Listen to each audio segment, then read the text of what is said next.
Hey guys, welcome back to London Lips YouTube channel where we always spill the tea. So guys, today we're going to be talking about a serious situation. What was supposed to be another glamorous day in Dubai, luxury malls, supercars, beach clubs, suddenly turned into missile alerts, airport shutdowns and fiery headlines. Yeah, things just got real.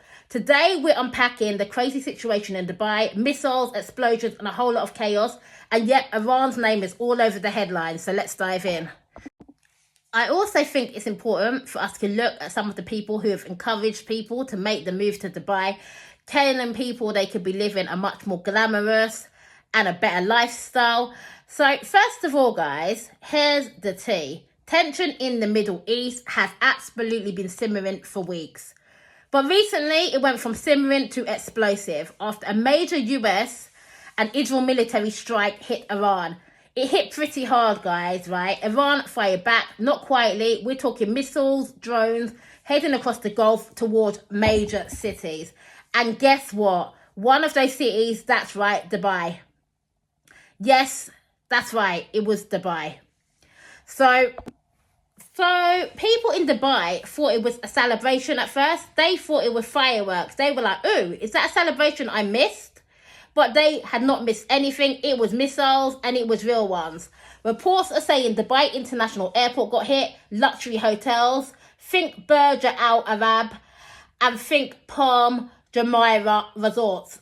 They took serious damage. And yes, there were injuries. Not just tourists tweeting about it, real hospital reports. Flights have been grounded, tourists are stuck. Dubai's Insta aesthetic ruined. Here's some of the influencers that made us think anything was possible in Dubai. Right, so what I would do is I would come, I'd be making money, and instead of just thinking how much do you have to make, I'd be splitting it with friends. So you can get somewhere in JVC rent for, let's say peak season, £1,800 a month. Split that two ways, 900 quid a month. Yeah. If you are coming to Dubai, yeah, and you're not in shape, yeah, forget about it, man. Stay where you are, because at this rate, I'm sorry to say, like, people judge you by the way you look. Like, I know that for a fact. I've been here for 3 years, and I guarantee you, if I've stepped into every business deal, not looking the way I'm looking right now, yeah, I wouldn't have bagged nothing. I would have gone home, packed my bags, left to the UK long time ago. But if you come here, even on holiday, for girls, pretty privileged, get your lashes done, get your nails done.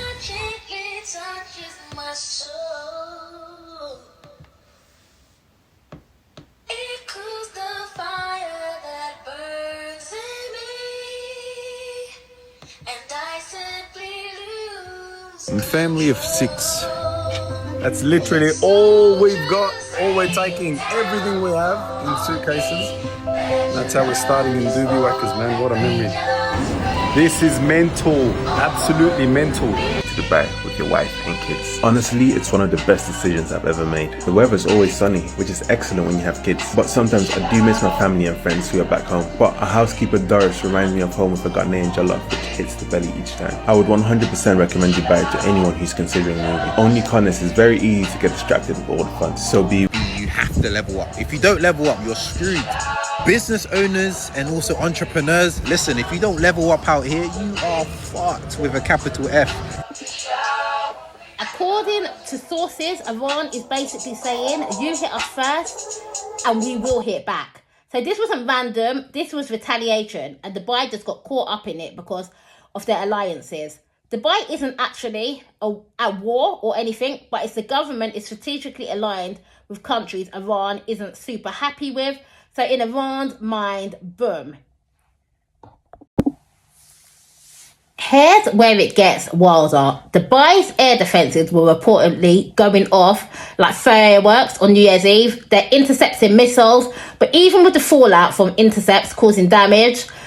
So yes, ideal scenario is no planes falling from the sky, but real life scenario is shards of metal raining down on one of the most crowded cities in the world. You think people go to Dubai for skyscrapers, brunch buffets? Yeah, that's the vibe, until missiles show up. Now, flights are cancelled, businesses are freaking out, and the visitors are like, where's the exit button? I mean, who wants to buy a £1.5 million apartment if the skies are lighting up? So I'm going to hit you guys with the $1 million question. Is this the end of Dubai? Is this the start of World War III? Or is it just bad luck? The truth is, nobody actually knows. Now, we know some of our biggest influencers have been encouraging people to move to Dubai for a long time. We've seen them being flashy. We've had HS Tickety over there and many others. Plus, I think one of the main influences for people of the West to want to leave to Dubai, apart from the fact that it's tax-free, was definitely the fact that Andrew Tate was a major face when it comes to making the move to Dubai. He was giving what everybody wanted at the time. You know, he was rich, he was successful, he was so well groomed.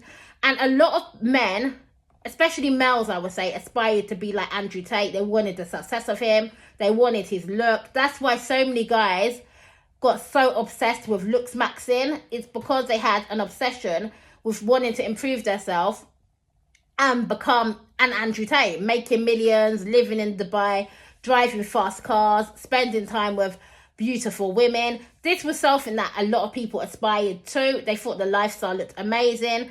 We were told that Dubai is a place where you can have freedom, despite the fact that it is a Muslim country, despite the fact that it is a country within the Arab Emirates where there should be strict rules. We were told the rules have been completely relaxed.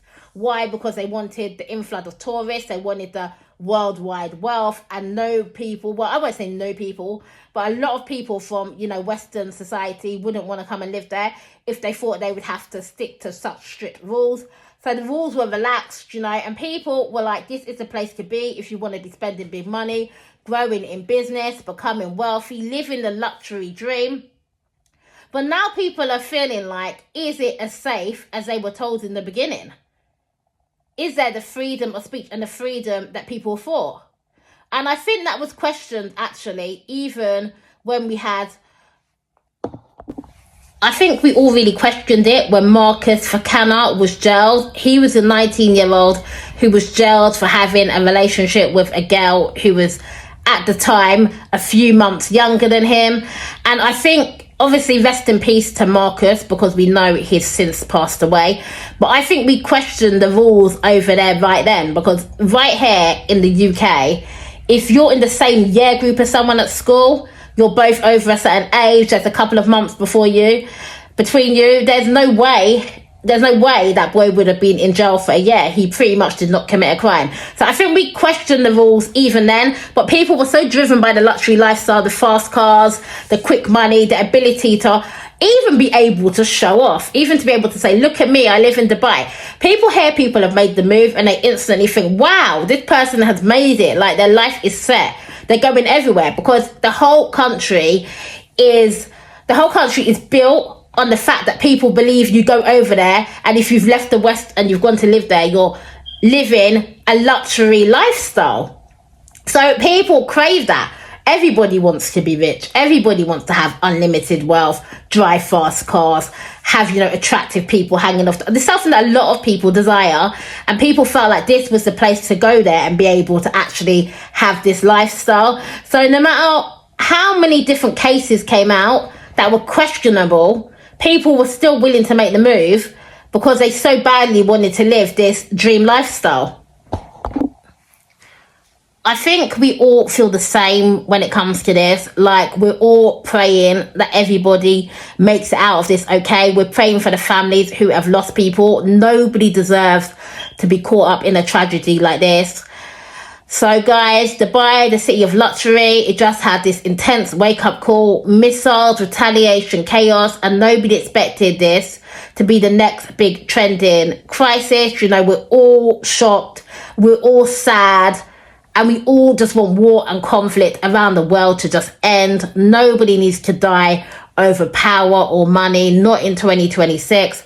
Tell me what you think in the comments. Is Dubai still safe, or is this a one-off? Or are we watching a geopolitical tea spill into a full-blown drama? Hit like, subscribe, and ring that bell, because this story is definitely far from over. Thanks so much for watching, guys.